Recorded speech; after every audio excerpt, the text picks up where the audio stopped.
अस्सलाम वालेकुम वरहमतुल्लाहि वबरकातुहू। उम्मीद करते हैं कि मेरे तमाम बहन भाई दोस्तों बाब अल्लाह के फजल करम से बखैर वफियत होंगे।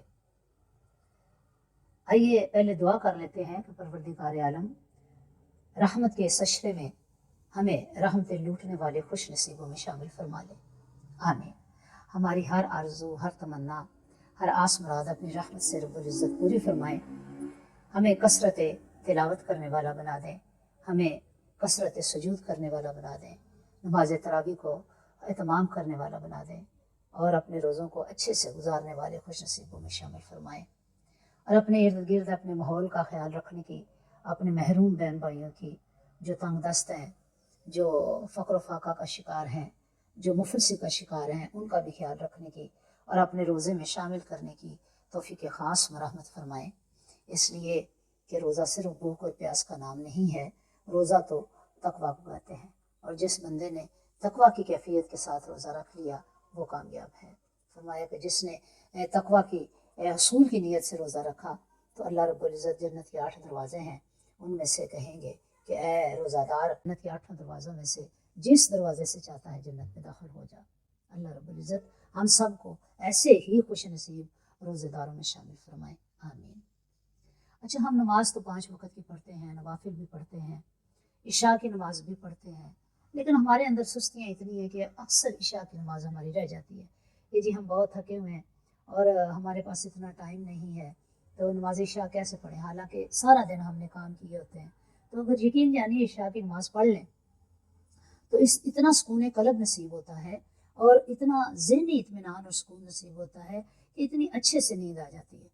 तो नींद के लिए आपको इधर उधर नहीं फिर देखना पड़ता। अल्हम्दुलिल्लाह अल्हम्दुलिल्लाह। अल्लाह रब्बुल इज़्ज़त हमें नमाज कायम करने वाले खुश नसीब नमाजी में शामिल फरमा दें। अब इशा की नमाज के लिए बिल्कुल 17 रखते हम अदा करते हैं। कोशिश कीजिए कि नमाज ज़्यादातर खड़े होकर पढ़ी जाए, क्योंकि जो खड़े होकर पढ़ने का सवाब है वो बैठ कर पढ़ने का नहीं, और जो बैठ कर पढ़ने का सवाब है वो लेट कर पढ़ने का नहीं है।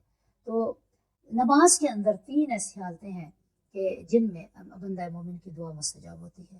पहली तो क़याम की सूरत में, दूसरी रकू की सूरत में, और तीसरी सजदे की सूरत में।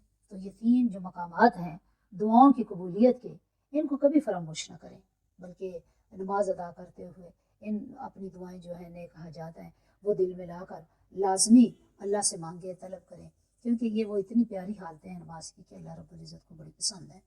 और बंदा मोमिन की तमाम नेक हाजात और नेक दुआएं अल्लाह रब्बुल इज़्ज़त पूरी फरमाते हैं। तो अक्सर हमने जब नमाज वितर पढ़ने होते हैं नमाज इशा के अंदर, तो हम दुआए कुनूत जो है वो हमें नहीं आती, हालांकि ये नमाज का एक जुज़ है, एक लाज़मी हिस्सा है। हम कहते हैं नहीं 3 दफ़ा बिस्मिल्लाहिर्रहमानिर्रहीम पढ़ लें तो ठीक है, या 7 दफ़ा पढ़ लें तो ठीक है, या तीसरा कलमा पढ़ लें तो ठीक है। मैंने अक्सर ये सुना, नहीं मेरे प्यारे बहन भाइयों, दुआए कुनूत का याद करना लाजमी है, इसलिए कि ये वितर के लिए ही नाज़िल की गई और ये बड़ी प्यारी दुआ है। आइए इसको एक बार पढ़ लेते हैं। बिस्मिल्लाहिर्रहमानिर्रहीम।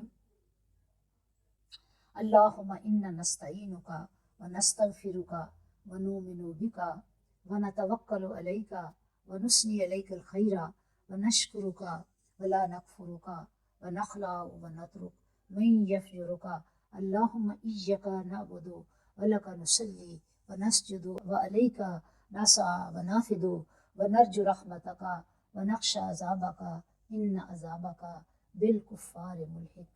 ऐ अल्लाह, हम तुझसे मदद चाहते हैं और तुझसे बख्शिश मांगते हैं और तुझ पर ईमान लाते हैं और तुझ पर भरोसा रखते हैं और तेरी बहुत अच्छी तारीफ़ करते हैं और तेरा शुक्र अदा करते हैं और तेरी नाशुक्री नहीं करते और अलग करते और छोड़ते हैं उस शख्स को जो तेरी नाफरमानी करे।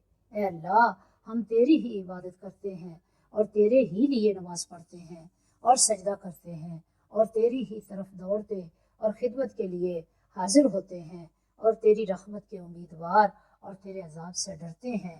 बेशक तेरा अजाब काफिरों को मिलने वाला है। तो ये कितनी प्यारी दुआ है नाज़रीन, क्या ये हमें याद नहीं होनी चाहिए? ये बात नहीं कि अगर ये ना पढ़ें तो वितर नहीं होते, लेकिन चूंकि ये हमारे प्यारे आका नबी करीम सल्लल्लाहु अलैहि वसल्लम ने वितरों में ये दुआ पढ़ी है اس لیے ہمیں بھی اس کا یاد کرنا بہت ضروری ہے. اس کو معمولی نہ سمجھیں کہ نہ بھی پڑھیں گے تو فطر ہو جائیں گے. نہیں، اب دین تو اللہ اور اس کے رسول کی طرف سے بنایا گیا ہے. ہم میں سے تو کوئی دین کو حتمی شکل نہیں نہ دے سکتا. دین کسی مذاق کا نام تو نہیں ہے یا ہماری اپنی پرسنل مرضی کا نام ہے.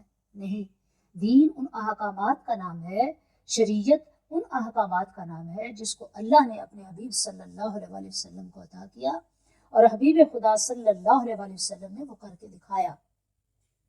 اس لیے آئیے، جن کو دعائے قنوت یاد نہیں ہے وہ دعائے قنوت یاد کر لیں تاکہ ہماری نماز وتر دعائے قنوت کی برکات سے محروم نہ رہے. انشاءاللہ جب ہم یاد کر لیں گے تو ہمیں اس کی بہت سی برکات نصیب ہوں گی. اس کے ترجمے سے پتہ چلتا ہے کہ یہ بہت ہی پیاری دعا ہے. رب العزت ہمیں آسانیاں عطا فرمائے اور آسانیاں بانٹنے والے خوش نصیبوں میں شامل فرمائے. آمین. السلام علیکم ورحمۃ اللہ وبرکاتہ.